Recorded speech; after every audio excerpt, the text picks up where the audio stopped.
So one of the weirdest stories that's happened recently was the fact that Colin Kaepernick seemingly out of nowhere was offered an opportunity to have a workout for the NFL. Not even, he didn't go up to the NFL and ask for a workout. The NFL went up to him and said, "Do you want this workout? We can do it at Saturday." And of course he said yes, because why would you say no? It was a very weird situation. It was on a Saturday, which is a very odd time for a workout. It was also weird in the sense that there was supposed to be no media members allowed. However, at the last second, literally the day of the workout, they decided they will allow media members. But it was just a very bizarre thing that happened. They wouldn't allow Kaepernick to reschedule whatsoever. So Kaepernick, on very short notice, is going to have to just jump in and show what he's got and really show if he has been staying in shape or if he was just kind of, hoping that he could get a paycheck. But I thought that he actually was pretty impressive in the workout. I wasn't mind blown by him by any means, but I thought he did pretty well. I created a scoring system just so I could sort of easily translate how I thought he played in terms of, his workout to you guys, and I could translate it well. So here was my scoring system. Here's how it worked. Basically, what I did is I put every pass into three different categories. The three categories were either a perfect pass, a catchable pass, or a bad pass. Obviously, you can probably just tell by the way it said, where a perfect pass, that's just a pass that I consider to be a high-level throw. So this is great accuracy on a deep ball, or even on like some of these checkdowns or some of these shorter routes, then it would kind of have a little bit of a higher standard because it's an easier difficulty of a pass. So like in a medium range throw, let's say it's a 15-yard pass, I would expect him to kind of have it at exact accuracy right where the receiver could catch it in stride and continue running. And then for a deep ball, I would be a little bit more lenient on that. And, same thing for catchable. Catchable is basically just, can the receiver catch it? And then for me, a bad pass is something that would get intercepted in a game, or at least could get intercepted in a game.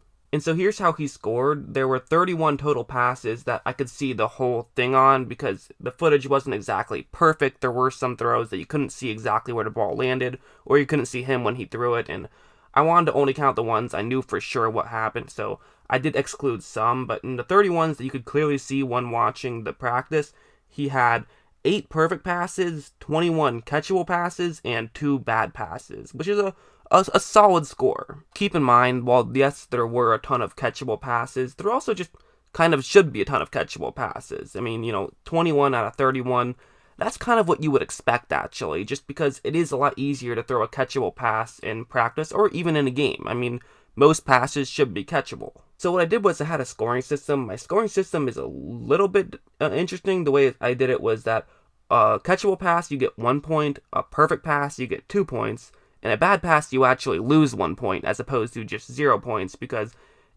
an interception in an NFL game is a lot worse than just a good throw or even 2 good throws. And also worth mentioning, on his 2 bad passes, they were both deep balls, so, we all kind of knew going in, the deep ball part isn't necessarily his strong suit. And so his final score was 1.13 points per pass, which is above average. I mean, I would say average is just 1, so 1.13 I think is above average, so I would say that he had a pretty good performance in my opinion. I mean, if a rookie performed that well, I think there's no question you draft the rookie, at least at some point during the draft, or, pick him up undrafted or something. Clearly, if there was an undrafted free agent who was 22 years old and played that well, then he's getting drafted, no questions asked, in my opinion. However, there is a difference between a 22-year-old and a 32-year-old. There just is. Part of what made Kaepernick so special back in those years when he was, going to a Super Bowl was the fact that he could run the ball, and at 32 years old, you're just not going to be able to run the ball the way you were able to when you were 24. You're just not. But in terms of a pocket passer, I do think that he could still be an okay guy if he were to get a shot as a pocket passer. I don't think that he's going to win any MVPs anytime soon, but I don't think anyone's arguing that. I think in terms of could he be a backup somewhere or a third string somewhere, I would say yes. I think he's shown that. And also, if you just look back at his career as a whole, I mean, he was always a pretty good physical player. I mean, his actual talent and just him as an athlete has always been great. Like, take a look at this play. This is actually from his most recent year. This was the Chip Kelly year. What's going to happen is it's going to be a cover one hole, and that's a route that a receiver is going to be running here. And as you see right when the ball is snapped, he is clearly going to get open. So for Kaepernick, this is the throw that he would like to make. But there is also a problem here. And if you look at both of the tackles are not doing a great job on this one. There is pressure coming from both sides for Kaepernick, so he has to get this ball off in a hurry. But watch what he's going to do. He's simply just going to step up in the pocket, hit the guy he's trying to hit, and they are able to get the first down. That's a physical play, and that's the kind of thing I could see him still being able to do at this age at 32. Is he going to ever be able to go back to the Jim Harbaugh RPO style offense? I just don't think so. I just don't think that he has the explosiveness that he once had. Just due to his age, I would be very surprised if he did. However, he could still potentially move around in the pocket more so than Eli Manning could, for example. Granted, pretty much anybody can more so than Eli, but you know what I'm trying to say. I also think this play will show off his arm talent pretty well, where it's a cover 3 zone, and he has, once again, a player running right there, which it's going to get into a gap in coverage, so that definitely is a route that Kaepernick could look to throw to, but he's going to have to get the ball there in a hurry, and so watch his throw on this one. He definitely gets it there in a hurry. I mean, he throws it at a bullet. It does end up actually falling incomplete, but I think that could have been complete. I would actually blame the receiver more so than I would blame Kaepernick on that one. I thought that was actually a pretty solid throw, and it also just shows his talent. I mean, he was able to get the ball there quickly.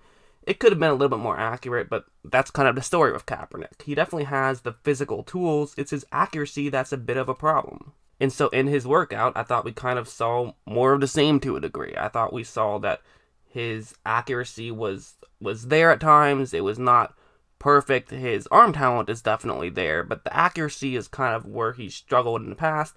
I'm not sure if it's that much better, to be honest, seeing the workout. Maybe it's a little better. It's kind of hard to really tell. I mean, his accuracy always has been his worst trait, I mean, it even came through in the worst of times. This is the 4th down and goal with a chance to take the lead in the Super Bowl under 2 minutes left, and he has a receiver with a one-on-one matchup, and it's going to be a fade route to the bottom half of the screen. This is what you dream of as a kid, but Kaepernick is not able to make this admittedly difficult throw. I mean, it would have been a tight window to fit it through, and he also got hit almost immediately. But at the same time, that's kind of who Kaepernick is. He's the kind of guy who, he's not going to make the difficult throws, but he will make the easy throws, and that's kind of what he is as a quarterback. And you know what? For a backup, there might be some logic behind picking him up, especially if you have a poor quarterback situation like the Bears do, for example. However, personally, I don't know if I can see him being the kind of guy who can save a franchise, and I also don't know if I can see him being the kind of guy who you'd want to build a team around. I actually feel very strongly I would not want to build a team around him because he is 32 years old and relies a lot on his running abilities. So the only way I would use Kaepernick is as a stopgap, or is as, a situation like Chicago might be in, or just one of these teams that could use somebody right now, but maybe not for the future. But yeah, going back to the workout for a second, I definitely thought that there were several things that I found interesting. One thing is I thought that he did a very good job on the check down routes. I know that you think check down routes, that's not that difficult to be good at, but at the same time, I mean, I thought he did a very good job of when he was supposed to look off and then looking back to where he has to throw, taking the exact amount of time you want to look before throwing, and then also being very accurate on those short range passes, which is nice to see. I also thought his footwork was good out there. I mean, he's always had good footwork, and clearly at 32 years old, he still does have that footwork. And that was also another very interesting thing for me, was is he actually staying in football shape, or is he kind of just saying that to try to build up his brand and make people like him more, essentially, make his fans like him more, make people believe that he really wants to be in the NFL, when in reality he would just like to be, famous. It was something that I wasn't sure personally what we were going to see, and I do feel like he is at the very least staying in shape. It's possible maybe he would actually be better off if he just, never got hired, because then he could continue building his brand and make more money that way. I'm not saying that's what would happen, I really don't know, but that is a possibility. I've heard some talks that perhaps the NFL is just doing this because they're worried Kaepernick is going to sue again, which I guess he can do. I'm not a lawyer, but that's just from what I understand what could happen. And so this could potentially just be a way to protect themselves if Kaepernick does decide to sue again. But I don't know. I don't know about all of that. I'm not really big on politics or on law, so I just like to talk about football. I'm just a guy who talks about football, but I did figure this is a big story. I figured you guys would probably want, be interested in seeing how well he actually did. And he looked fine out there. He looked pretty good. I would say slightly above average. He looked essentially what he looked like last time we saw him. Still has the arm talent. Accuracy isn't perfect, but not a mess either. And we didn't really get to see him practice RPOs out there, obviously. So who really knows how he could do in that situation. But I do think that if you were in the camp of some teams should hire Kaepernick, there wasn't anything in this workout that would change that. But at the same time, if you were in the camp of no team should hire Kaepernick, there definitely wasn't anything that should change that. I mean, I think Kaepernick what he probably had to do to get hired was to go way above and beyond, and I don't think he did that. I think he had like a B minus to B performance. He was pretty good, he wasn't great. But that's just my opinion. I mean, you guys can watch the workout. It's on YouTube. You can find it and tell me what you thought, but that's what I thought. Hope you guys enjoyed this video, and as always, thanks for watching.